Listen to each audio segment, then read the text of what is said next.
let's talk a little bit about ESOL, because ESOL is a bit of a funny one in terms of priority for the government and priority in terms of funding and so forth. And we know there's a huge demand for ESOL. What's the current landscape for ESOL provision? So let's talk about, actually just define what ESOL is as well, if you can, for somebody that may not know what ESOL is. Well, it's English essentially, but English specifically designed for speakers of other languages. Yeah. And at the moment, it's relatively stable. It is fundable. It is funded in the centres. And we have lots and lots of centres up and down the UK that do deliver those qualifications. There's loads of demand for it.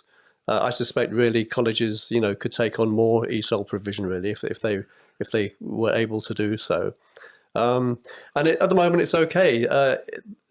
I know that it's going to be reviewed by the government at some point in the future, in the next few years. So to what extent it might change again at that point in time remains to be seen. I don't like change, particularly of that nature, because it represents something of a threat. Our ESOL qualifications are world-beating because of the way that we've designed them. They have special, unique characteristics. So I wouldn't want the qualifications to be reviewed to the extent that we lost those USPs. But at the moment, it's relatively stable. It's a big area of business, and I hope that area of business actually continues to grow. Okay. But one of the things we've done, which is particularly exciting, if I can just throw it in at this point in time, we're always looking for ways to continue to enhance our ESOL qualifications, really with materials to go with it.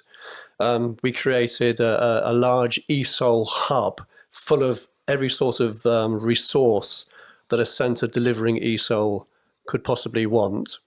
And then we wanted to go a step further. So we teamed up with a company, a great company called Metaverse Learning, that provides immersive learning materials.